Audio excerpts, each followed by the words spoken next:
புதுசா நம்ம சேனல் பார்க்குறதா தயவுசெய்து லைக் அண்ட் சப்ஸ்கிரைப் பண்ணிடுங்க. சரி வாங்க டைரக்ட்டா கதைக்குள்ளேயே போயிடலாம். என்னுடைய பெயர் வசந்தா. என் எனது தோல் நிறம் மிகவும் பிரகாசமாகவும், தூய்மையாகவும் இருந்ததால் நான் மிகுந்த மெலிந்த உடலமைப்பை உடையவள். எனக்கு சிறு வயதிலிருந்தே ஆண் குழந்தைகளுடன் விளையாடுவது ரொம்பவே பிடித்திருக்கிறது. தெருக்களில், குடியிருப்பு பகுதிகளில் நான் அடிக்கடி சிறுவர்களுடன் விளையாடுவதை பார்ப்பீர்கள். குடும்பத்தில் நான் இளையவன். எனவே என் பெற்றோர் என் மீது அதிகப்படியான அன்பையும், கவனத்தையும் செலுத்துவார்கள். எனக்கு 2 அக்காக்கள் உள்ளனர். இருவருமே திருமணம் ஆகிவிட்டார்கள். நான் பெரும்பாலும் நேரத்தை சிறுவர்களுடனே கழிப்பேன். எனவே எனது ஆடைகளுக்கும் அவர்களது போலவே இருக்கும். நான் சிறுவர்களைப் போலவே சட்டையும், ஜீன்ஸையும் அணிவேன். எனது தலையில் தொப்பி அணிவேன். கிரிக்கெட், சடுகுடு, கற்பந்து அனைத்தும் எனக்கு மிகவும் பிடித்த விளையாட்டுகளாகும். காலம் ஓடியது. நான் 18 வயது தாண்டியதும் கூட நான் உணரவில்லை. எனக்கு 18 வயது நிரம்பியதும் என் அம்மா என்னை வீட்டுக்குள் இருக்க வேண்டும் என்று வற்புறுத்தத் தொடங்கினாள். "நீ ஒரு பெண். வீட்டுக்குள்ளேயே இரு. உனக்கு வெட்கமா இல்லையா? நீ எவ்வளவு பெரிய ஆளாகிவிட்டாய். இன்னும் அடுத்த வீட்டுக்கு சிறுவர்களுடன் விளையாடிக் கொண்டே இருக்கிறாய். உன் கால்களை நீ பார்த்தாயா? நீ சடுகுடு விளையாடிக் கொண்டே இரு. அவை இவ்வளவும் பருமனாகிவிட்டனவை. உன் கால அளவுக்கு ஏற்ற ஃபுட்ஸ்களைக் கூட கண்டுபிடிப்பது எனக்கு கடினமாகவே உள்ளது. நான் உனக்கு சிறுவர்களுக்கான ஃபுட்ஸ்களை வாங்கி வர வேண்டும் என்று நினைக்கிறேன்." ஆரம்பத்தில் நான் அனைத்தையும் பொருட்படுத்தாததாக இருந்தேன். என் அம்மாவின் வார்த்தைகளை ஒரு காதுகளால் கேட்டு மற்றொரு காதுகளால் விட்டுவிடுவேன். என் அம்மா திட்டிக் கொண்டே இருந்தபோது என் கவனம் முற்றிலுமாக நடக்கும் கிரிக்கெட் போட்டியிலேயே இருந்தது. கடைசியாக இப்போது நடக்கும் இந்த போட்டியில் மட்டும் விளையாட அனுமதிக்குமாறு என் அம்மாவிடம் கேட்டேன். ஆனால் அவர் ஒப்புக்கொள்ளவில்லை. வெளியே செல்வதை முற்றிலுமாக தடுத்துவிட்டார். இப்போது நான் வீட்டில் மேல்தளத்தில் சென்று காற்றாடிகளை பறக்க விடுகிறேன். அல்லது எதிர் வீட்டில் காற்றாடியை மாட்டிக்கொண்டு சென்று என் அம்மா என்னை வீட்டுக்குள் சிறையில் வைத்துவிட்டதால் அம்மாவிடம் புகார் செய்வேன். எனது எழுச்சியும் அம்மாவும் நடையும் எல்லாமே ஒரு சிறுவனைப் போலவே இருந்தன. பிறகு கார்த்தி என்னை பார்த்து புன்னகைப்புடன், "சரி வசந்தா, இப்போது நீ பெரியவளாகிவிட்டாய். வீட்டுக்குள் தான் இரு" என்று கூறுவான். நான் அடிக்கடி அவனுடைய சட்டைகளை அவனிடமிருந்து பிடுங்கி அணிந்து கொள்வேன். நிச்சயமாக நான் சிறுவர்களுடன் விளையாடிதான் வளர்ந்தேன். ஆனால் அக்கம் பக்கத்தில் சிறுவர்கள் ஒருபோதும் என்னிடம் தவறாக நடந்து கொண்டதே இல்லை. எல்லைகளையும் மீறவோ முயற்சிக்கவோ இல்லவே இல்லை. அதற்கான முக்கிய காரணம் அநேகமாக கார்த்திதான். அவன் எல்லா இடங்களும் என் பாதுகாவலனாக என்னுடன் இருந்தான். எங்கள் வீட்டில் எங்களுக்கு ஒரு சகோதரன் இல்லாததால் அவன் அம்மாவின் பல வீட்டு வேலைகளையும் உதவுவான். அப்பா வெளிநாட்டில் இருந்தார். ஒரு வருடத்துக்கு ஒரு முறைதான் வருவார் அப்பா. இப்படியே நாட்கள் நகர்ந்து கொண்டே சென்றிருந்தனர். அந்த நேரத்தில் நான் கல்லூரி 3ஆம் ஆண்டு படித்துக் கொண்டிருந்த போது, கோவையைச் சேர்ந்த என் அம்மாவின் நெருங்கிய தோழி தன் மகனுக்கு என்னை மணமுடிக்க வைக்க கேட்டது போது எனக்கு 22 வயது ஆனது. அந்த விஷயம் எனக்கு தெரிந்தது. "நான் உங்களை விட்டு பிரிந்து வேறு ஊருக்கு செல்லவே மாட்டேன்" என்று நான் என் அம்மாவிடம் உறுதியாக சொன்னேன். கதறி அழுக ஆரம்பித்து விட்டேன். "உன் செயல்பாடுகளை நடத்தைகளையும் பார்த்தால் இந்த ஊரில் உனக்கு திருமணம் செய்து வைத்து நாங்கள் சமூகத்தில் முகம் காட்ட முடியாது" என்று அம்மா என்னிடம் கூறினாள். "நீ இவ்வளோ வயதானவளாகிவிட்டாய். உனக்கு ஒரு கோப்பை டீ கூட சரியாக தயாரிக்கவே தெரியவில்லை. சமைக்கத் தெரியவில்லை" என்று என்னிடம் புலம்ப ஆரம்பித்து விட்டாள். "அவள் நம் நெருங்கிய உறவினர். நாங்கள் இருவரும் சகோதரிகளாகப் போலவே பழகுகிறோம். அவள் உன் எல்லா பழக்கங்களையும் புரிந்து கொண்டு ஏற்றுக்கொள்வாள்" என்று என் அம்மா சொன்னார். இது என் அம்மாவின் மிகப்பெரிய தவறான எண்ணமாக இருந்தது. எப்படியிருந்தாலும் நான் எனது திருமண விஷயத்தில் எந்த கவனமும் செலுத்தவே இல்லை. ஏனென்றால் எனக்கு திருமணத்தில் விருப்பமே இல்லை. அதுவரை என் மனம் விளையாட்டுகள் மட்டுமே சுதந்திரமாகவே சிக்கிக் கொண்டிருந்தது. திருமணத்திற்கு நான் இன்னும் தயாராகவே இல்லை. திருமணத்திற்கு 5 நாட்களுக்கு முன் வரைக்கும் நான் வெளியே செல்வதற்கான வழிகளை கண்டுபிடித்து கொண்டே ரகசியமாக வெளியேறுவேன். என் அம்மா என்னை கட்டாயப்படுத்தி வீட்டுக்குள்ளே அடைத்து வைத்து திருமணத்திற்கு இன்னும் 5 நாட்களே உள்ளன என்று சொல்லுவாள். இந்த பெண்ணுக்கு ஒரு கவலையுமே இல்லை. மணமகள் திருமணத்திற்கு முன்பு இப்படி அங்கும் இங்கும் ஓடிக்கொண்டிருந்தால் அவளால் அழகாகவும் அமைதியாகவும் இருக்கவே முடியாது என்று என் அம்மா அடிக்கடி என்னிடம் கூறுவார். இந்த 5 நாட்களையும் நான் மிகுந்த சோர்வுடன் கழித்துவிட்டேன். நான் என் வீட்டில் உள்ளேயே அமர்ந்து காக்காக்களையும் விட்டுவேன். வானத்தில் பறக்கும் காக்காக்களை வெட்டப்படுவதைப் பார்த்து வெட்டப்படும் காக்காய்களை பிடித்து நேராக மாடி பக்கமாக ஓடுவேன். இப்படி நாட்கள் கடந்துவிட்டன. எனக்கு திருமண நாளும் வந்தது. எனது மணமகன் கோயம்புத்தூரிலிருந்து வந்திருந்தான். கோயம்புத்தூரிலிருந்து எங்கள் ஊர் சிறிது தொலைவில் உள்ளது. எங்கள் திருமணம் பகலில் மிகவும் சுறுசுறுப்பாகவும் பரபரப்பாகவும் நடந்தேறியது. மணமகன் வீட்டுக்கு திரும்பவும் பயணம் இரவு பேருந்தில் தொடங்கியது. நான் மணப்பெண்ணின் உடையில் பேருந்து அமர்ந்திருந்தேன். எனக்கு அது மிகவும் பழக்கமில்லாத ஒன்று. தொல்லை தரும் உணர்வாக எனக்கு அது இருந்தது. நான் மிகவும் அசந்து போய் தூங்கிவிட்டேன். என் கணவன் பெயர் அரவிந்த். என்னை மிகவும் கவனமாகவும் மீண்டும் மீண்டும் பார்த்து கொண்டே இருந்தான். என் மாமியார் கோயம்புத்தூரில் வசித்து வந்தவர்கள். அவர்கள் எங்கள் ஊருக்கு வருவது மிகவும் குறைவு. 3-4 ஆண்டுகளுக்கு ஒருமுறை என் அம்மா தோழி எங்களை சந்திக்க எங்கள் வீட்டுக்கு வருவார்கள். 1 வாரம் அல்லது 2 வாரம் தங்கிவிட்டு திரும்பி செல்வார்கள். எனவே என் மாமியார் வீட்டில் சூழ்நிலை பற்றியோ அல்லது என் கணவர் அரவிந்த் பற்றியோ எனக்கு அதிகம் எதுவுமே தெரியாது. நிச்சயமாக என் குழந்தை பருவம் முழுவதும் சிறுவர்களுடனே விளையாடுவதில் நான் கழித்துவிட்டேன். ஆனால் அரவிந்த் என்னை பார்த்து கொண்டிருந்த விதமும் அவர் கண்களிலிருந்து நான் உணர்ந்த புதிரான உணர்வும் என் குழந்தை பருவத்தில் நான் விளையாடிய எந்த சிறுவர்களிடமும் நான் ஒருபோதும் உணர்ந்ததே இல்லை. புதியதாக அனுபவம் இருந்தது. அவர் என் எதிரே இருந்த இருக்கையில் அமர்ந்திருந்தார் அரவிந்த் என் கணவர். நான் முதன்முறையாக பேருந்து பயணம் செய்தேன். மேலும் இந்த கனமான மணப்பெண் உடையை அணிந்திருந்தேன். இன்று வரை நான் சல்வார் கமீஸ் கூட சரியாகவே அணிந்ததே இல்லை. நான் எப்போதும் ஜீன்ஸ், டிஷர்ட் போன்றவற்றை தான் அணிந்து கொண்டிருப்பேன் எங்கள் வீட்டில். அல்லது சேலையை போர்த்தி கொண்டே சுற்றி திரிவேன். இந்த நேரத்தில் இந்த கனமான மணப்பெண் உடையை எனக்கு மிகுந்த கஷ்டத்தை தந்தது. நான் மிகுந்த சிரமத்துடன் இந்த கனமான உடையை 10 முதல் 11 மணி வரை நேரமாக பயணத்தை மேற்கொள்ள எனக்கு கஷ்டமாக இருந்தது. கோயம்புத்தூரை அடைந்த பிறகு என் மாமியார் தனது அயல் வீட்டு பெண்ணை அழைத்து மீண்டும் எனக்கு மேக்கப் போட சொன்னார்கள். ஏனெனில் எனக்கு மேக்கப் போட தெரியவே தெரியாது. ஏனெனில் நான் கிராமத்து வளர்ந்த பெண். நான் இதுவரை மேக்கப் போட்டதே கிடையாதில்லை என் வாழ்க்கையில். பேருந்தில் சரியாகத்தான் தூங்க முடியாததால் நான் மிகவும் சோர்வாகவும் தூக்கமின்மையுடன் இருந்தேன். எனக்கு எப்போதுமே அதிக தூக்கம் வரும். தூங்கும்போது யாராலும் என்னை எழுப்ப முடியாது. ஏன் நானே நினைத்தாலும் என்னால் தூக்கத்திலிருந்து கட்டுப்படுத்தவே முடியாது. அதனால்தான் என் கணவர் அறைக்கு வந்தபோது கூட நான் காத்திருக்கவே இல்லை. தலையணையில் தலையை வைத்துக்கொண்டே தூங்கி போனேன். இரவு எத்தனை மணிக்கு என் கண்கள் மூடின என்று எனக்கு தெரியவே தெரியாது. பிறகு விழித்தபோது அரவிந்த் ஒரு மெல்லிய மெத்தை விரித்து கொண்டு தரையிலே படுத்து தூங்கி கொண்டு இருந்தான். இதை பார்த்ததும் எனக்கு மிகவும் வெட்கமாகவும் இருந்தது. நான் அவருக்காக காத்திருக்க வேண்டும். ஆனால் நான் இப்போது கடிகாரத்தையே பார்த்தேன். 2:30 மணி. எனக்கு மிகவும் பசி எடுக்க ஆரம்பித்து விட்டது. நான் கோயம்புத்தூரை அடைந்தவுடன் என் மாமியார் எனக்கு இரவு உணவு கொடுத்து பிறகுதான் என்னை இந்த அறைக்கு விட்டுச் சென்றார். நான் அறைக்கு வந்தவுடன் படுத்து தூங்கிவிட்டேன். இப்போது எழுந்து அறையை விட்டு வெளியே சென்று சாப்பிட ஏதாவது ஏற்பாடு செய்ய வேண்டும் என்று நான் நினைத்து கொண்டே இருந்தேன். ஆனால் படுக்கையில் இருந்த என் கால்களை கீழே வைத்தவுடன் கீழே ஏதோ இருக்கிறது என்று எனக்கு தெரியவே இல்லை. என் கால்கள் ஏதோ ஒன்றின் மீது ஒதுங்கியதால் நான் கீழே விழிப்போகிறேன் என்று நினைத்து என் வாயிலிருந்து ஒரு கத்தல் சத்தம் அதிகமாக வந்தது. பிறகு நான் விரைவாக எனது சமநிலையை மீட்டெடுத்தேன். கீழே விழுவதிலிருந்து தப்பி விட்டேன். ஆனால் என் கத்தல் சத்தத்தை கேட்டு அரவிந்த் கண்கள் திறந்தனர். நான் விழித்திருப்பதை பார்த்ததும் அவர் புன்னகைப்புடன் எழுந்து என் அருகில் வந்து படுக்கரையில் படுத்துக்கொள் என்று சொன்னான். அவர் சிறுவயது எங்கள் வீட்டுக்குள் வருபவர். ஆனால் இப்போது அரவிந்தின் முகமும் தோற்றம் வேறொருவாக தோன்றுகிறது எனக்கு. அவர் என் பக்கத்தில் வந்து உட்கார்ந்து, நீ தூங்கிவிடாதையா? நான் உன்னை எழுப்ப மிகவும் முயற்சி செய்தேன். ஆனால் நீ எழுந்திருக்கவே இல்லை. மிகவும் தூக்கம் அதிகமாக இருந்ததா என்று அரவிந்த் என்னிடம் கேட்டார்.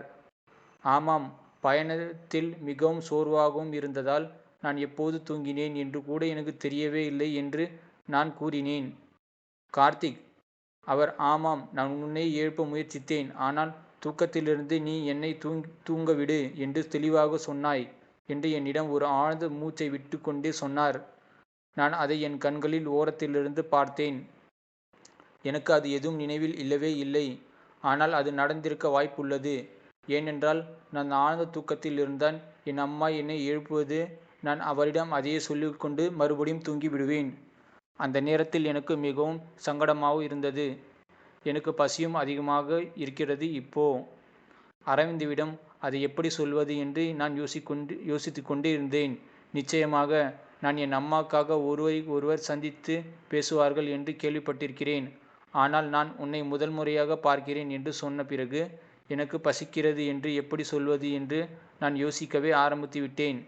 ஏனென்றால் என் அம்மா உன்னை பற்றி கேட்டபோது என் முடிவு என் அம்மாவிடமே விட்டுவிட்டேன். ஏனென்றால் எனக்கு அரவிந்த் பற்றி கொஞ்சம் கூட தெரியவே தெரியாது. ஆனாலும் பிறகு நான் யோசித்து தொடங்கிவிட்டேன். நீ எப்படி இருப்பாய் என்று எனக்கு தெரியவே இல்லை. ஆனால் நீ அழகாக இருப்பாய் என்று நினைத்தேன். என் அம்மா தேர்வில் எனக்கு எந்த ஐயமும் இல்லை.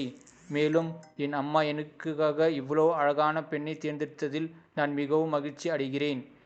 இதை சொல்லி மேசையிலே மீதியிருந்த ஒரு மோதிரத்தை எடுத்து என் விரலில் அணிவித்தார். சிறிது நேரம் அவர் என்னை பார்த்து கொண்டே இருந்தார். எல்லாமே எனக்கு புதியதாகவும் மிகவும் விசித்திரமாகவும் இருந்தது. ஏனென்றால் இதுவரை நான் விளையாட்டாக சிறியவர்கள் என்னை ஒரு சிறுவனாகவே கருதினார்கள். ஒருபோதும் என்னிடம் இப்படி பேசியதே இல்லை யாரும். அதனால் அரவிந்தின் வாயிலிருந்து வந்த பாராட்டும் புதிய பார்வையும் எனக்கு மிகுந்த மகிழ்ச்சியை தந்தது என் வாழ்க்கையில். அவர்கள் என் முகத்தை தொட்டு மயக்கும் வார்த்தைகளை பேசிக்கொண்டிருந்தார்கள். எல்லாமே ஒரு கனவு போல எனக்கு தோன்ற ஆரம்பித்து விட்டது. திடீரென்று அவர் என் கைகளை பார்த்ததும் அமைதியாக்கி, உன் கைகள் ஏன் இவ்வளவு பருத்தும் கரடுமுரடாகவும் இருக்கின்றன? பெண்கள் கைகள் போலவே மென்மையாகவும் நீளமாகவும் இல்லவே இல்லை என்று கேட்க தொடங்கினார். அவர் என் கைகளை விட்டுவிட்டு, பெண்களின் ஆண் தன்மையான தோற்றம் எனக்கு பிடிப்பதில்லை என்று அவர் கூறிவிட்டார்.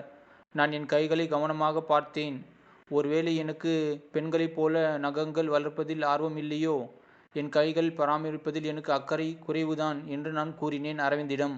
அதனால்தான் என் கைகள் கடினமாகவும் பருமனாகவும் இருந்தது.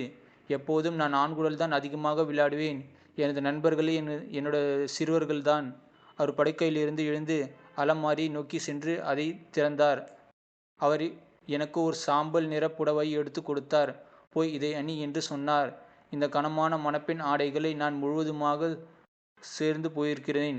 அதனால்தான் நான் அவருக்கு நன்றி சொன்னேன். ஏனென்றால் எனக்கு லேசான சாரி அணிவிக்கிறதுக்கு எனக்கு ரொம்ப பிடிக்கும். ஆனால் நான் குளியலறைக்கு சென்று அந்த துணியை பார்த்தவுடன் அது மிகவும் மெல்லிசாகவும் வலைப்பின்னல் நைலான் ஆடை. இருந்தாலும் நான் அதை மிகுந்த வெட்கத்துடனே அணிந்து கொண்டேன்.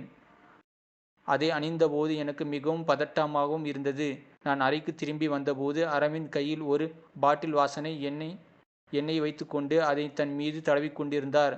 என்னை பார்த்து அவர் சிரித்தபடி என்னிடம் வந்து அதை என் மீது தடவ ஆரம்பித்து விட்டார். உனக்கு இந்த வாசனை மிகவும் பிடிக்கும் என்று கூறி என் அருகில் அழைத்து அன்பாக பேசத் தொடங்கினார். அவரது கண்கள் என் உடல் முழுவதுமாக சுற்றி திரிந்தன. எனக்கு மிகவும் வெட்கமாகவே இருந்தது. ஏனெனில் நான் அத்தகைய பார்வை எதிர்கொள்ள இதுவே முதல் முறை. என் வாழ்க்கையில் இதுவரை அந்த மாதிரி ஒரு பார்வை நான் பார்த்ததே இல்லை. சிறிது நேரத்தில் அவர் என்னை கட்டி பிடிக்க ஆரம்பித்து விட்டார். அவரது கைகள் என் உடலில் ஒவ்வொரு இடத்திலும் தொட ஆரம்பித்து விட்டது. ஆனால் ஒரு குறிப்பிட்ட இடத்தில் அவரது கைகள் நின்றன. திடீரென்று அவர் என்னை விட்டு விலகி சென்றார். அவர் முகத்திலிருந்த மகிழ்ச்சி முற்றிலுமாக மாறிவிட்டது. அவருக்கு என்ன நடந்தது எனக்கு புரியவே இல்லை. அவர் உடனடியாக அறையை விட்டு வெளியேறி சென்றார். நான் அவருக்காக நீண்ட நேரமாக காத்திருந்தேன். ஆனால் அவர் அறைக்குள் திரும்ப வரவே இல்லை. அவருக்கு என்ன ஆனது என்று எனக்கு புரியவே இல்லை. கொஞ்சம் நேரத்துக்கு முன்பு வரை அவர் மிகவும் மகிழ்ச்சியாக இருந்தார் என்னுடன். எல்லாம் முடிந்து விட்டது. இப்போது திடீரென்று என்ன ஆனது எனக்கு ஒன்றுமே தெரியவே இல்லை. இரவு முழுவதும் அவர் அறைக்கு வரவே இல்லை. காலையில் நான் உடைகளை மாற்றிக்கொண்டு அறையை விட்டு வெளியேற வந்தேன். அவர் வெளியே வரவேற்பறையில் உள்ள சோஃபாவில் தூங்கிக் கொண்டிருப்பதை நான் கண்டேன். அவர் ஏன் என் அறையில் இல்லாமல் வெளியே சோஃபாவில் தூங்குகிறார் என்ற எண்ணம் எனக்கு ஆச்சரியமாக இருந்தது. நான் அவர் அருகில் வந்தவுடன் அவர் என்னை பார்த்ததும் முகத்தில் திருப்பிக் கொள்ள தொடங்கிவிட்டார். பின்னர் நான் அவர் அருகில் செல்ல முயற்சிப்போதெல்லாம் அவர் என்னை தவிர்த்து ஓடிவிடுவார். அதற்கான காரணத்தையும் கூட என்னிடம் இதுவரை அவர் சொல்லவே இல்லை. திருமணத்துக்கு பிறகு அவருடைய இனிமையான வார்த்தைகள் என் உலகத்தையே மாற்றிவிட்டன. ஆனால் அவர் ஏன் என்னை தவிர்த்து ஒதுங்கி செல்கிறார் என்று எனக்கு புரியாத புதிராகவே உள்ளது. பல வாரங்கள் கடந்து விட்டன. ஆனால் அவர் என் மீது கொண்டிருந்த நடத்தையில் எந்த மாற்றமும் இல்லவே இல்லை. ஒரு முறைதான் நான் சோர்வடைந்து அவர் முன்னால் நின்று, அரவிந்த், ஏன் நீங்கள் என்னிடம் பேச மாட்டேங்கிறீர்கள்? ஏன் என்னை தவிர்த்து ஒதுங்கி பேசுகிறீர்கள்? ஏன் என்னை சரியாக நடத்த மாட்டீர்கள் என்று நான் கேட்க ஆரம்பித்து விட்டேன். அதற்கு அவர், நீ எப்படி இருப்பாய் என்று என் முகம் முன்பே தெரிந்திருந்ததால் நான் உன்னை மணந்திருக்கவே மாட்டேன் என்று கடுமையான சொற்களால் என்னை மனதை கஷ்டப்படுத்தி விட்டார். அவர் சொன்ன வார்த்தைகளில் அர்த்தம் எனக்கு புரியவே இல்லை. நான் என்ன தவறு செய்தேன் என்று நான் கேட்டேன். உன்னிடம் பெண்மை எதுவுமே இல்லை. நீ ஒரு பெண்ணே இல்லை. நீ ஒரு ஆண் போல் இருக்கிறாய். உன் நடை, உடல் அமைப்பு எல்லாமே ஆண்களைப் போலவே உள்ளது. உனக்கு சந்தோஷமும் ஒரு பையனிடம் கொடுக்கவே தெரியவே இல்லை. அறை விட்டு வெளியேறினேன். அதனால்தான் என்று கூறினார். ஒருவேளை நான் ஜீன்ஸ் மற்றும் சட்டைகளை அணிந்திருந்ததால் அவர் இவ்வாறு சொல்லியிருக்க வேண்டும் என்று நான் நினைத்தேன்.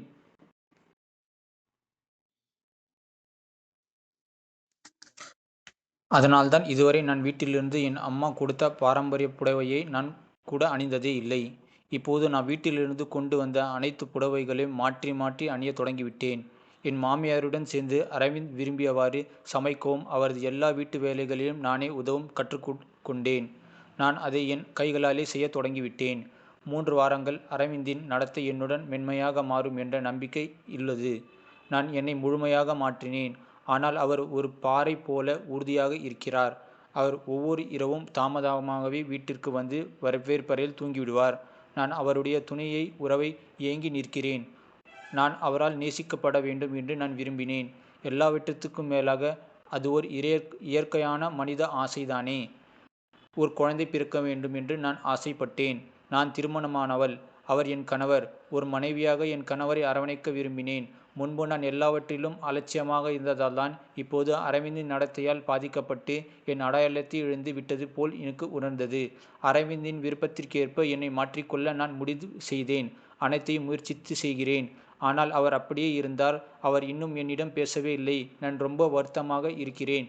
ஒரு இரவு நான் தூங்கிக் கொண்டிருந்தபோது கூச்சல் சத்தம் கேட்டு நான் விழித்து கொண்டேன். என் மாமியாரும் அரவிந்தும் அதிகமாக வாதாடி கொண்டிருக்கிறார்கள். நான் அறையின் கதவை திறந்து வெளியே வந்தேன். என் மாமியார் அறையில் விளக்கு எரிந்து கொண்டிருந்தது. அறையிலிருந்து வாக்குவாதம் செய்யும் சத்தம் தொடர்ந்து கேட்டுக்கொண்டே இருந்தது. நான் அறையை நோக்கி நடந்தேன். அப்போது அரவிந்தும் என் மாமியாரும் இடையே நடக்கிறது என்பதை நான் கேட்டுக்கொண்டு ரொம்பவே அதிர்ச்சி அடைந்தேன். அரவிந்த் தன் தாயிடம், அம்மா, நான் இனி வசந்தாவுடன் சேர்ந்து வாழவே முடியாது. என்னை பிரித்துவிடுங்கள் என்று கத்த ஆரம்பித்து விட்டாள். நான் வேறொரு பெண்ணை மணந்து கொள்ளப் போகிறேன் என்று கூறினார். இதை கேட்டதும் என் மூச்சு தடைப்பட்டு விட்டது. அதிர்ச்சி அடைந்தேன். என் மாமியார் அவரிடம், ஏன்? உனக்காக அவள் தன்னை மாற்றிக்கொண்டாளே. அவள் உணவு சமைக்கிறாள். உன் எல்லா வேலைகளையும் செய்கிறாள். அவள் முழு வீட்டையும் கவனித்துக் கொள்கிறாள். அவள் உடை உடைப்பது, நடப்பது, உட்காருவது என அனைத்தையுமே உனக்காக மாற்றிவிட்டாளே. பிறகு நீ ஏன் வேறொரு பெண்ணை விரும்புகிறார் என்று என்னிடம் சொல்கிறாய் என்று அம்மா அரவிந்திடம் கேட்க ஆரம்பித்து விட்டார். அதற்கு அவர், அம்மா, அவளிடம் என்ன குறை இருக்கிறது என்று உங்களிடம் என்னால் சொல்லவே முடியாது. நான் மட்டுமல்ல, எந்த ஒரு ஆணும் அவளுடன் தன் வாழ்க்கையை வாழவே முடியாது. அதனால்தான் நான் மீண்டும் திருமணம் செய்து கொள்வேன் என்று நான் சொல்லுகிறேன். வசந்தா இதற்கு ஒப்புக்கொண்டாள். அவள் என் பெயரோடு இந்த வீட்டிலே தனது வாழ்க்கையை கழிக்கலாம். இது எனக்கு ஒரு குறையுமே இல்லை. ஒருவேளை வசந்தாவுக்கு இதில் விருப்பம் இல்லை என்றால் நான் அவளை விவாகரத்து செய்ய தயாராக இருக்கிறேன் என்று சொல்லிவிட்டு அவர் அறையை விட்டு வெளியே வந்துவிட்டார். என்னை பார்த்ததும் அவர் நின்றார். என் கண்களிலிருந்து கண்ணீர் பெருக்கெடுத்து ஓடி ஆரம்பித்துவிட்டது. என் பார்வையை தவிர்த்து அவர் தன் அறைக்கு சென்றார். நானும் அவரை தொடர்ந்து அறைக்குள் நுழைந்தேன். நான் அரவிந்திடம், இன்று என்னிடம் சொல்லுங்கள். என்னில் என்ன குறை இருக்கிறது? எதற்காக நீங்கள் மீண்டும் மீண்டும் வேறொரு திருமணம் செய்து கொள்ள ஆசைப்படுகிறீர்கள் என்று நான் கேட்க ஆரம்பித்து விட்டேன் என் கணவர் அரவிந்திடம். அதற்கு அவர், கண்ணாடியில் உன்னை பார். உன்னிடம் என்ன குறை இருக்கிறது என்று உனக்கே தெரியும். நீ எதுக்கு என்கிட்ட கேட்கிறாய்? ஃபர்ஸ்ட் நீ உடம்புல என்ன இருக்குது உனக்கே தெரியுமா என்று கேட்க ஆரம்பித்து விட்டார். நான் தினமும் என்னை பார்த்து கொள்கிறேன். எனக்கு தெரியாதா? ஒருவர் எப்போதும் தன்னை விரும்புவார்.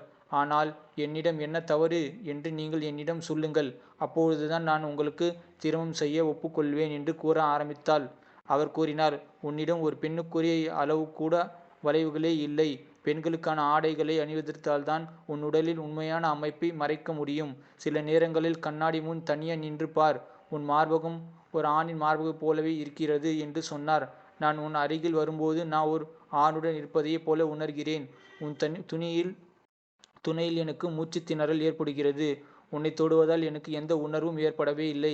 என் இதயத்தில் எந்த புயலும் எழுவதே இல்லை. உன் அருகில் வர எனக்கு விருப்பமே இல்லை. உன்னை பார்க்க எனக்கு விருப்பமே இல்லை.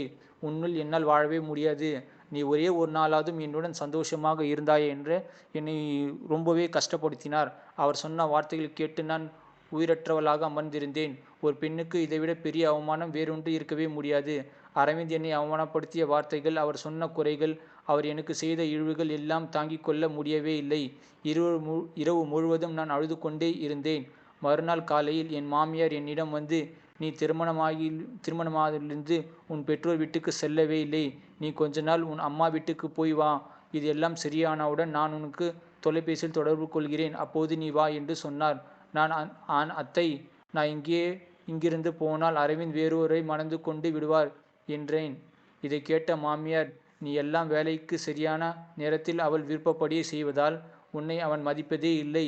உன் அருமை அவனுக்கு புரியவே இல்லை. நீ இங்கு இல்லாத நேரத்தில் அவன் உன்னை நினைத்து பார்க்க முடியும். உன் மதிப்பு புரியும். நானும் அவனுக்கு புரிய வைக்கிறேன் என்று கூறினார். என் மாமியார் சொன்னது எனக்கு சரியாகத்தான் தோன்றவே இல்லை. 9 மாதங்கள் கழிந்தன. கோயம்புத்தூரில் இருந்து நான் என் அம்மா வீட்டுக்கு திரும்பி சென்றேன். நான் மனதாலும் மாறிவிட்டாலும் நான் வீட்டிற்கு வரும்போது என் அம்மாவை என்னை கட்டி கொண்டு அதிகமாக அழ ஆரம்பித்து விட்டார். நான் அவரை விட்டு பிரிந்ததால் துக்கமாக இருப்பேன். அதனால்தான் அழுகிறேன் என்று என் அம்மா என்னிடம் சொன்னார். நான் வீட்டுக்கு வந்த அரை மணி நேரம்தான் ஆகிறது. அப்போது என்னுடைய வயதுடைய பல சிறுவர்கள் என்னை சந்திக்க வந்திருந்தார்கள். ஆனால் இன்று என் சிந்தனை முற்றிலுமாக மாறிவிட்டதால் தொலைவிலிருந்து அவர்களை பேசினேன். அந்த பையன்களிடம் கார்த்தி என்ற ஒருவனும் இருந்தான். அவன்தான் என்னுடைய மிக நெருங்கிய நண்பன். அவனும் என்னை சந்திக்க வந்திருந்தான். நான் எல்லோரிடமும் சிரித்து கொண்டே பேசிக்கொண்டிருந்தேன். ஆனால் என் இதயத்தில் ஆழத்தில் அரவிந்தை பற்றிய கவலை என்னை வாட்டியது. எல்லோரும் என்னுடன் பேசுவதில் மிகுந்த உற்சாகத்தையும் மகிழ்ச்சியும் இருந்தார்கள். கார்த்தி மட்டும் அமைதியாகவே இருந்து என்னை பார்த்து கொண்டே இருந்தான். ஏதோ மனதில் யோசிக்கொண்டே இருந்தான். எல்லோருக்கும் போனதும் அவன் வந்து என்னிடம் பக்கத்தில் உட்கார்ந்து, உனக்கு என்ன ஆச்சு வசந்தா? ஏன் இவ்வளவு சோகமா இருக்கிற? என்னிடம் எல்லாவற்றையும் சொல்லு என்று கேட்டான். நான் இல்லை, ரொம்பவே சந்தோஷமாக தான் இருக்கிறேன் என்று நான் போய் சொன்னேன். நான் இதை சொல்லும் போதே என் கண்கள் ஈரமாகிவிட்டது. எனக்கு பிடிக்காவிட்டாலும் அவன் என் முகத்தையே என் கண்களையும் மிகவும் கவனமாக பார்த்து கொண்டே இருந்தான். அவன், ஆமாம், உன் சந்தோஷத்தையே நான் பார்க்கிறேன். உன் கண்களில் நன்றாகவே எனக்கு தெரிகிறது என்று அவன் சொல்ல ஆரம்பித்து விட்டான். நாம் இங்கு குழந்தையை பருவத்திலிருந்து ஒன்றாக கழித்திருக்கிறோம். ஒன்றாகவே சிறு வயதிலிருந்து விளையாடி கொண்டிருக்கிறோம். நான் உன் உயிர் நண்பன். ஒன்றாக சிரித்திருக்கிறோம். ஒன்றாக சண்டை போட்டிருக்கிறோம். ஒன்றாக பள்ளி பருவத்தில் போயிருக்கிறோம். அதனால் என்னிடம் பொய் சொல்லாதே. அப்புறம் உன் கணவர் ஏதாவது தொந்தரவு செய்கிறாரா? என்னிடம் சொல். நான் அவரை என்ன செய்கிறேன் என்று பார் என்று அவன் தன் கை விரல்களை மடக்கி பிடித்து என்னிடம் சண்டை போடுற மாதிரி சொன்னான். நான் அவனிடம், பணிவாக பேசு, அவர் உன் மைத்துனர் என்று நான் கூறினேன். அவன், யாராவது உன் கண்ணில் கண்ணீர் வர காரணமாக இருந்தால் நான் அவர்களை விடவே மாட்டேன் என்று அவன் சொன்னான். நான் அவனிடம், கார்த்தி, அவர் ரொம்ப நல்லவர் என்றேன். இப்போது அவனுக்கு நான் என்ன சொல்வது என்று எனக்கு தெரியவே இல்லை. சிறு வயதிலிருந்தே நான் கார்த்தியின் தங்கையோடு மிகவும் நெருக்கமாகவே இருந்தேன். அவளுக்கு திருமணமாகிவிட்டது. நான் போய் இந்த பிரச்சனை என்ன தீர்வு என்று அவளிடமே கேட்கலாம் என்று, ஒருவேளை அவள் எனக்கு உதவ முடியும் என்று நான் நினைத்தேன். அடுத்த நாள் நான் கார்த்தியின் வீட்டுக்கு செல்ல முயற்சி செய்தேன். கார்த்தி அந்த நேரத்தில் அங்கு வீட்டில் இல்லவே இல்லை. அவன் அவனுடைய அப்பாவின் கடைக்கு சென்று விட்டான். அவர்களுக்கு சந்தையில் பல துணி கடைகள் இருக்கின்றன. அவன் அந்த கடையில் தான் தந்தையுடன் சேர்ந்து நிர்வாகத்தை வசித்து வருகிறான். அதனால் அவன் மாலையில்தான் வீட்டுக்கு திரும்புவான். கார்த்தி வீட்டில் இருந்தால் அவன் என்னை பற்றி அதிகம் கவலைப்படுவான் என்பதால் நான் மதியம் வீட்டுக்கு சென்றேன். என்னை பார்த்ததும் கார்த்தியின் தங்கை மிகவும் மகிழ்ச்சி அடைந்தாள். என் திருமண வாழ்க்கை பற்றி என்னிடம் கேட்க தொடங்கிவிட்டாள். அரவிந்த் மிகவும் நல்லவர். நான் மிகவும் மகிழ்ச்சியாக இருக்கிறேன் என்று நான் அவளிடம் பொய் சொல்ல ஆரம்பித்து விட்டேன். பின்னர் எங்கள் உரையாடலின் போது நான் தயங்கி என் வாழ்க்கையில் மிகப்பெரிய பிரச்சனை மாறியிருக்கிறது என்று குறிப்பிட்ட விஷயங்கள் பற்றி அவளிடம் நான் கேட்க ஆரம்பித்து விட்டேன். அவள் இந்த பிரச்சனைக்கான ஆலோசனைக்காக ஒரு பெண் மருத்துவரிடம் என்னை அழைத்து சென்று முடிவு செய்து விட்டாள். இதை கேட்டதும் எனக்கு ஒருவிதமான நிம்மதியும் மகிழ்ச்சியும் ஏற்பட்டது என் மனதில். யாரிடமும் எதுவும் சொல்லாமலே என் பிரச்சனையை தீர்க்க வேண்டும் என்று நான் விரும்பினேன். அதனால் மறுநாளே நான் அந்த பெண் மருத்துவரிடம் கார்த்தியின் சகோதரியுடன் சென்றேன். அந்த டாக்டர் எனக்கு சில மாத்திரைகளை கொடுத்து ஆரம்பித்து விட்டார். சரியான உணவு முறைகளையும் பின்பற்ற வேண்டும் என்று அந்த டாக்டர் என்னை அறிவுறுத்தினார். நான் வீடு திரும்பிய போது என் அம்மா என் மாமியாரிடம் தொலைபேசியில் பேசிக் கொண்டிருந்தார்கள். நான் என் அம்மாவிடமிருந்து போனை வாங்கி என் மாமியாரிடம் பேச ஆரம்பித்து விட்டேன். நான் அரவிந்த் பற்றி கேட்க ஆரம்பித்தேன். அவர், நான் தினமும் அவனை சமாதானப்படுத்த முயற்சிக்கிறேன். என்னால் முடிந்த அளவை சமாதானப்படுத்துகிறேன். ஆனால் அவன் என் பேச்சை கேட்கவே தயாராகவே இல்லை. ஆனால் நீ கவலைப்படாதே, நான் அவனை எப்படியாவது சமாதானப்படுத்தி விடுகிறேன் என்று எனக்கு ஊக்கமளித்தாள். நீ நீ உன் உடல்நிலையை மட்டும் கவனித்துக்கொள் என்று கூறினார் எங்கள் மாமியார் என்னிடம். என் மாமியாரிடம் பேசிய பிறகு என் பசியை இழந்துவிட்டேன். நான் போன பிறகு அவர் அரவிந்த் என்னை நினைத்திருக்க வேண்டும். அவர் என்னை நினைவில் கூட வைத்திருக்கவே இல்லை என்று நினைத்து நான் ரொம்பவே வருத்தப்பட்டேன். ஆனால் அவர் இன்னும் அப்படியே தான் இருக்கிறார், பழைய மாதிரியே. நான் மிகச் சிறிய அளவு உணவு மட்டும் சாப்பிட்ட பிறகு அந்த பெண் மருத்துவரின் கொடுத்த மாத்திரையை எடுத்துக்கொண்டேன். அதை சாப்பிட்ட பிறகு எனக்கு விசித்திரமான ஒரு அசௌகரியம் ஏற்பட ஆரம்பித்து விட்டது. என் மார்பில் வலி ஏற்படத் தொடங்கிவிட்டது. என் நெஞ்சில் கனமாக உணர ஆரம்பித்தேன். ஒருவேளை இதுதான் என் பிரச்சனையாகவே தீர்வுக்கு இருக்கலாம் என்று நான் நினைத்தேன். நான் அந்த மருந்தை சாப்பிட ஆரம்பித்தேன். சாப்பிட்ட உடனே எனக்கு வியர்வை பொங்க ஆரம்பித்து விட்டது. எனக்கு பதட்டம் அதிகரித்து விட்டது. ஆனால் அரவிந்துக்காக நான் இதையெல்லாம் செய்துதான் ஆக வேண்டும். ஏனால் என் திருமண வாழ்க்கையில், இல்லற வாழ்க்கையில் நான் சந்தோஷமாகவே இல்லவே இல்லை. நான் கோயம்புத்தூரிலிருந்து வந்த பிறகு அரவிந்த் முதன்முறையாக என் எண்ணிற்கு ஃபோன் செய்தான். ஒருவேளை அவன் என்னை நினைக்கிறாரா என்று நினைத்தேன். அதனால் ஃபோன் செய்திருப்பார் என்று நான் உடனே ஃபோனை அழைத்து பேசினேன். ஆனால் தொலைபேசியில் எடுத்தது உடனே, நீ என்னோடு விளையாடும் விளையாட்டு நன்றாகவே இல்லை என்று சொல்ல ஆரம்பித்து விட்டான். உன்னால் என் அம்மா என்னை வீட்டை விட்டு வெளியேறுன்னு சொல்லியிருக்காங்க. ஆனால் நான் அவர்களை விட்டு போகவே மாட்டேன். உன்னை போன்ற உன் ஆண் தன்மை மிக்க பெண் என் அம்மாவிடம் எந்த மாதிரியாவது செய்திருக்கலாம் என்று எனக்கு தெரியவே இல்லை. அவள் உலகத்தில் எல்லா நல்ல குணங்களில் உன்னிடம் மட்டுமே பார்க்கிறாள். ஏன் என்று எனக்கு தெரியவே இல்லை. நீ என்னுடன் வாழ விரும்பினால் நான் சொல்வதை மட்டும் நீ கேட்டு நடந்து கொள். நான் உனக்கு 20 நாட்கள் மட்டுமே அவகாசம் தர முடிவு செய்திருக்கிறேன். இல்லை என்றால் நான் விவாகரத்து கேட்டு வழக்கு தொடர முடிவு செய்திருக்கிறேன். அதன் பிறகு என் அம்மா என்னை விட்டு வெளியே துரத்தினாலும் உன் வாழ்க்கையை நாசமாகிவிடும். இதை சொல்லாவிட்டால் அவர் ஃபோனை வைத்துவிட்டார். நான் இதை கேட்டதும் அழ ஆரம்பித்து விட்டேன். அரவிந்த் எனக்கு இப்படி செய்யாதீர்கள் என்று திரும்ப திரும்ப சொல்லிக்கொண்டே இருந்தேன். நான் ஃபோனை அணைத்துவிட்டு திரும்பியதும் கார்த்தி பின்னால் கைகளை கட்டி கொண்டு நின்று கொண்டிருந்தான். அவனை பார்த்ததும் நான் வேகமாக என் கண்ணீரை துடைத்து கொண்டேன். ஏனென்றால் கண்ணீர் தரதரவென்று வந்து கொண்டே இருந்தது. அவன், உன் கணவரோடு ஃபோனா பேசினா என்று கேட்டான். நான் ஆமாம் என்றேன். அவர் என்ன சொன்னார் என்று கேட்டார். ஏன் அழுகிறாய் என்று கேட்டான். நான் இந்த நேரத்தில் அவன் என்னிடம் மிகவும் கடுமையாக கேட்டான். நீ ஏன் எப்போதும் என்னை தொந்தரவு செய்து கொண்டிருக்கிறாய்? என் அமைதி இல்லாமல் என் அறைக்குள் வரக்கூடாது என்று சொல்லியிருக்கிறாராமே. என் அனுமதி இல்லாமல் இப்படி ஏன் அறைக்குள் நீ இங்கிருந்து போய்விடு. நான் உன்னிடம் எதுவும் சொல்ல விரும்பவே இல்லை என்று ஒரு பெரிய அழுகையுடன் அவனிடம் நான் கதற ஆரம்பித்து விட்டேன். அவன் கோபமாக என்னை பார்த்து, நீ என்னிடமிருந்து எதையும் மறைக்கவே முடியாது. உன் கணவரின் நடந்தது என்னிடம் நன்றாக இல்லை என்று எனக்கு ஒரு எண்ணம் இருக்கிறது. நீ எல்லாவற்றையும் வெளிப்படையாக சொன்னால்தான் நான் தீர்வு காண முடியும் என்று சொன்னான். இது எங்கள் கணவன் மனைவி நடக்கும் விஷயம். எங்களுக்கு இடையில் நீ வரவே வராதே. என்னை தனியாக விட்டுவிடு. இங்கிருந்து போ. நான் அவனை அறையிலிருந்து வெளியே தள்ளி கதவை மூடிவிட்டேன்.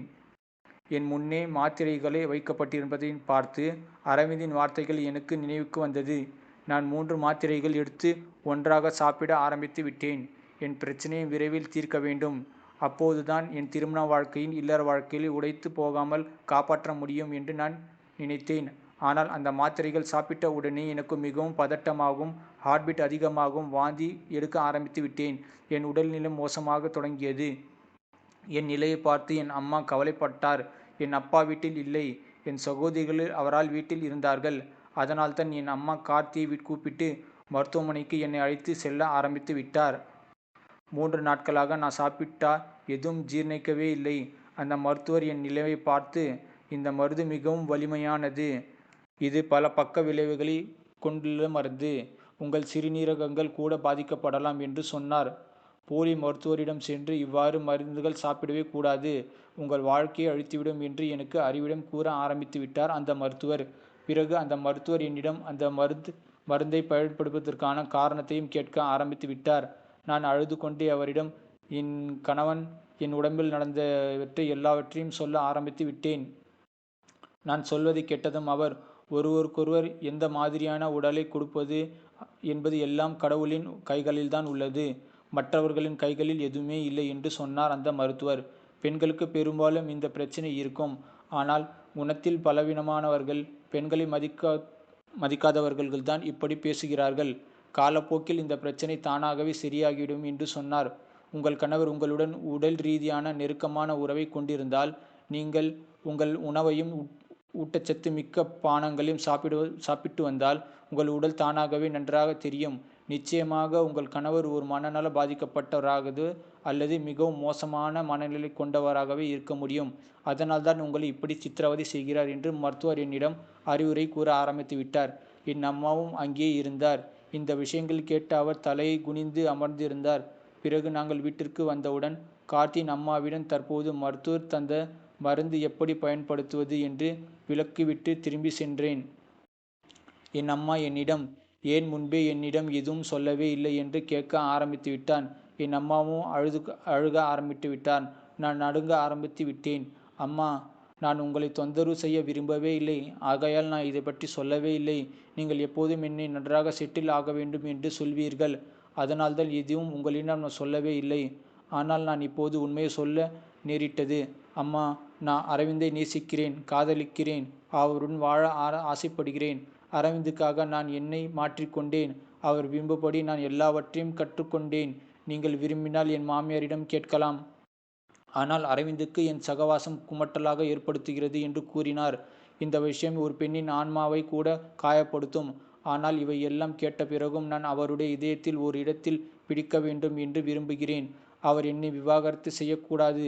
விவாகரத்து என்ற பெயரில் நான் கரைப்பட விரும்பவே இல்லை. இவையெல்லாம் சொல்லி நான் அழுது கொண்டே அம்மாவிடம் கதற ஆரம்பித்து விட்டேன். என் அம்மாவின் கண்ணிலிருந்து கண்ணீரும் கடல் போல் கண்ணீர் வந்து ஆரம்பித்தது. மறுநாள் என் அம்மா மாமியாரிடம் பேச ஆரம்பித்து விட்டார். அவரும் வருத்தப்பட்டு என்னை மன்னித்துவிடு என்று சொல்லி கொண்டிருந்தார். எங்கள் ஹரியின் வாழ்க்கையை நாசமாக்கிவிட்டோம். என் மகன் தற்போது ஒரு வஞ்சகையை காதலித்து அவளுடன் தகாத உறவு வைத்திருக்கிறான். அதிலிருந்து அவனை மீட்கவே என் மீது சத்தியம் செய்து வசந்தாவை மணக்க வைத்தான். ஆனால் அவன் அந்த வஞ்சிகையை விட்டுவிட மனமில்லாமல் இருந்தான். அதனால் இந்த வீட்டில் மரியாதைக்குரிய பெண்ணிடம் அந்த வஞ்சகியை போன்ற நடத்தை அவன் காணாத போது அவன் வசந்தாவின் தவறுகளை கண்டுபிடிக்க தொடங்கிவிட்டான். நான் என்ன செய்வது என்று கூறினாள். பிறகு என் மாமியார் என் அம்மாவிடம், என் மகன் உன் மகளுக்கு தகுதியானவன் இல்லை என்று கூறி என்னிடம் வந்து அரவிந்தனிடமிருந்து விவாகரத்து வாங்கினார். இதன் பிறகு நான் ஆண்கள் மீதிருந்த நம்பிக்கையை முற்றிலுமாக இழந்து விட்டேன். இந்த உலகத்தில் ஆண்களே சரியில்லை. வெறும் 3 மாதங்கள் தான் நான் கல்யாணம் முடித்து என் கணவருடன் இருந்தேன். அதுவும் ஒரு வாட்டி கூட நெருக்கமாக சந்தோஷமாக இருந்ததே இல்லை. கார்த்தியின் அம்மா எனக்கு மீண்டும் கார்த்தியுடன் ஒரு திருமண முன்மொழிவை கொண்டு வந்தார். ஆனால் நான் அதை மனதார மறுத்துவிட்டேன். ஒரு ஆணால் நான் மிகவும் அவமானப்பட்டிருக்கிறேன். அந்த காயத்தை வேறு யாரிடமும் கொண்டு செல்ல முடியவே இல்லை. கார்த்தி அப்படிப்பட்டவன் இல்லை. அவன் மிகவும் நல்லவன் என்று என் அம்மா என்னை நிறைய நம்ப வைத்து முயன்றார். ஆனால் நான் திருமணம் செய்து கொள்ள விரும்பவே இல்லை என்று நான் உறுதியாகவே சொன்னேன். அவர்கள் ஏமாற்றத்துடன் திரும்பி சென்று விட்டனர். கார்த்தி எனக்கு சிறு வயதிலிருந்தே தெரியும். சில நாட்கள் கழிந்து கொண்ட பிறகு நான் வரவேற்பறையில் அமர்ந்திருந்தேன். என் முன்னால் ஒரு பந்து வந்து விழுந்தது. வெளியே சிறுவர்கள் சத்தம் கேட்டது. கதவை யாரோ தட்டுவது போன்று எனக்கு தெரிந்தது. நான் பந்தை எடுத்து கதவை திறக்காமல் பந்தை என் கைகளால் உதைத்து விட்டேன். ஆனால் பந்தை எடுக்காமல் யாரோ என் கையை பிடித்தார்கள். பந்து என் கையில் இருந்தது நழுவியது. நான் கதவை திறந்தேன். கார்த்தி என் முன்பு நின்று கொண்டிருந்தான். அவன் என் கையை பிடித்து கொண்டே இருந்தான். நான், கார்த்தி, என் கையை விடு என்று நான் சொல்ல ஆரம்பித்து விட்டேன். அவன், நீ ஏன் மறுத்தாய் என்று கேட்க ஆரம்பித்து விட்டான். நான் முதலே ஒரு பையனை கல்யாணம் செய்துவிட்டு அவரை என்னால் சந்தோஷமே கொடுக்க முடியவில்லை. பிறகும் உன்னை போன்ற ஒரு நண்பரை நான் ஏமாற்ற விரும்பவில்லை என்று நான் கூறினேன். இது என் வாழ்க்கை பிரச்சினை, என் விருப்பம் என்று சொல்லவும் ஆரம்பித்து விட்டேன். அவன் கதரை தள்ளி உள்ளே வந்து, வசந்தா, என்னிடம் என்ன தவறு? நீ என்னை மறுத்துவதற்கான காரணத்தை சொல்ல வேண்டும். இல்லை என்றால் நான் போவே மாட்டேன். எனக்கு திருமணம் வேண்டாம் என்று நான் சொல்ல ஆரம்பித்து விட்டேன். வசந்தா, இப்படியெல்லாம் சொல்லக்கூடாது என்று கார்த்தியும் சொல்ல ஆரம்பித்து விட்டான். அவன் என் கண்களை பார்த்து கோபமாக, ஏன் அந்த அரவிந்த் இவ்வளவு நேசிக்கிறாயா? அவன் வேறு ஒருத்தியுடன் தான் இருக்கிறான் கள்ளத்தொடர்பில். அவன் நினைவுகளில் உன் வாழ்க்கையில் அழிந்து விரும்புகிறாயா என்று கேட்க ஆரம்பித்து விட்டான். நான் யாரையும் காதலிக்கவும் இல்லை. விவாகரத்து ஆகிவிட்டது. நான் தனிமையில் வாழ ஆரம்பிக்கிறேன் என்று சொல்லிவிட்டாள். நான் ஆண்களை வெறுக்க ஆரம்பித்து விட்டேன் கார்த்தி என்று கூறினாள். என் வாழ்க்கையில் எந்த ஆணையும் நாம் சேர்க்கவே விரும்பவே இல்லை என்று சொன்னேன். அந்த மனதால்தான் நீ இப்படி பொய்யான சாக்குப் போக்குகளை சொல்கிறாய். இன்னும் நீ அரவிந்தை நேசிக்கிறாய். அதனால்தான் நீ என்னை மறுத்து விட்டாய். இல்லை என்றால் நீ உன் அம்மாவின் கண்ணீரை பார்த்திருப்பாள். உன் வீட்டில் செட்டில் ஆக வேண்டும் என்ற விருப்பம் உன் அப்பாவை நினைவில் வைத்திருப்பாய். ஆனால் நீ அரவிந்தை மட்டுமே நேசிக்கிறாய். உன் வாழ்நாள் முழுவதும் அவனுடைய தூக்கத்தில் கழிக்க விரும்புகிறாய் என்று நான் அவளிடம் சொன்னேன். நான் நான் அரவிந்தை காதலிக்கவே இல்லை. அவன் எனக்கு ஒரு நாளும் சந்தோஷமே என் வாழ்க்கையில் கொடுத்ததே இல்லை. நாங்கள் இருவரும் நெருக்கமாக கூட இருந்ததே இல்லை, அரவிந்தும் நானும். அவன் சரி சரி, இதற்கு ஆதாரம் கொடு. இந்த ஞாயிற்றுக்கிழமை நான் உன்னை திருமணம் செய்து கொள்ள விரும்புகிறேன். நீ என்னை திருமணம் செய்து கொண்டால் நீ அரவிந்தை வெறுக்கிறாய் என்பதை நான் புரிந்து கொள்வேன். உனக்காக இல்லாவிட்டாலும் உன் வயதான பெற்றோர் மகிழ்ச்சிக்காகவும் நீ என்னை திருமணம் செய்து கொள்ள வேண்டும் என்று நான் கெஞ்ச ஆரம்பித்து விட்டேன். இதை சொல்லிவிட்டு நான் போய்விட வீட்டிலிருந்து சென்று விட்டேன். நான் அழ ஆரம்பித்து விட்டேன். என் துயரத்தால் உருகினேன். என் பெற்றோரை பற்றி நான் உண்மையிலே நினைக்கவே இல்லை. பிறகு நான் அவன் வார்த்தைகளுக்கு அமைதியான மதிப்பளித்தது. இறுதியாகத்தான் கார்த்தியை மணந்தேன். ஆனால் அவன் அறைக்குள் வந்தபோது அரவிந்த் செய்தது போல் வார்த்தைகளால் அவன் என்னை அவமதித்து விடுவானோ என்ற ஒரு விசித்திரமான பயம் என்னுள் ஏற்பட்டு கொண்டே இருந்தது. ஏனென்றால் இதே மாதிரி முதல் கல்யாணத்தில் அரவிந்த் என்னை பார்த்து, உனக்கு ஆண்கள் போலவே இருக்குது, பெண்களைப் போல் எதுவுமே இல்லை பலூன் என்று சொன்னான். அவன் என் அருகில் அமர்ந்து உடனேயே நான் அழ ஆரம்பித்து விட்டேன். அவன், வசந்தா, எல்லா ஆண்களும் அவ்வளவு தாழ்ந்தவர்கள் அல்ல. என்னை சிறுவதிலிருந்தே உனக்கு நல்லா தெரியும். உன் கட்டுப்பாட்டில் இல்லாத குறைகளை குறித்து நான் உனக்கு சுட்டி காட்டவே மாட்டேன். இது கடவுள் கொடுத்த வரம். ஒரு சிலருக்கு சின்னதாக இருக்கும், ஒரு சிலருக்கு பெருசாக இருக்கும். அதையெல்லாம் நீ வருத்தப்படவே படாதே. நான் உன்னை சிறு வயது நண்பன். சரி, நம்ம ஆரம்பிக்கலாமா? இதையெல்லாம் அவனுக்கு எப்படி தெரியும் என்று எனக்கு ஆச்சரியமாகவே இருந்தது. எப்போது மாதிரி என் மனசில் எழும் ஒவ்வொரு கேள்விகளையும் அவனுக்கு எப்படி தெரியும், என் மனதை அவன் எப்படி படிக்கிறான் என்று எனக்கு கவலையாகவே இருந்தது, ஆச்சரியமாகவும் இருந்தது. அவன் என் கையை பிடித்து கொண்டு, நீ அந்த லேடி டாக்டரிடம் சொன்ன எல்லாவற்றையும் நான் கேட்டுவிட்டேன். உன் அம்மா அப்பாவிடம் வசந்தாவிடம் இவ்வளோ கீழ்த்தரமாக மனிதர்களிடமிருந்து விவாகரத்து பெற சொன்னார்கள். நான் அவளை திருமணம் செய்ய ஆசைப்படுகிறேன் என்று நான் கூறினேன். இப்போது நடந்ததை எல்லாம் மறந்துவிடு. இனிது நம்ம புது வாழ்க்கையை ஆரம்பித்து விடலாம் வசந்தா. கார்த்தி உன்னை சிறிய வயதிலிருந்து காதலிக்கிறான். அது மட்டும் நீ ஞாபகம் வைத்துக்கொள். நீ அரவிந்தை கல்யாணம் பண்ணி கொண்டது அந்த நாட்களில் வேலையின் காரணமாக வேறு ஊரில் இருந்தது. இது எனக்கு பிறகுதான் தெரிந்து வந்தது. இல்லை என்றால் உன்னை அவன் விட்டு போயிட்டுக்கவே மாட்டான். நான் தான் உன்னை உண்மையாக காதலிக்கிறேன். நான் தான் உன்னை கடைசி வரை பார்த்து கொள்வேன். நீ பயப்படவே பயப்படாதே. பேசிட்டு கொண்டிருக்கும் போது கார்த்தி என் நகைகளை உடைகளையும் கலைந்தான். அவன் என்னை தன் கைகளில் எடுத்தபோது என் இதயம் எந்த பயமும் இல்லை. நான் கார்த்தி நிம்மதியாக கட்டிப்பிடித்து நாங்கள் விளையாட ஆரம்பித்து விட்டோம். அவன் என்னை இவ்வளோ ஆழமாக நேசித்தான் என்று எனக்கு தெரியவே தெரியாது. ஒருவேளை இதுதான் உண்மையான உண்மையான காதல் இதுதானா? அன்புள்ள ஒரு நபர் மற்றவர்களை குறைகளை காண மாட்டார் என்பது எல்லோருக்கும் தெரிந்தது. இந்த கதை பிடித்திருந்தால் ஒரு லைக், சப்ஸ்கிரைப் பண்ணுங்கள். நன்றி, வணக்கம்.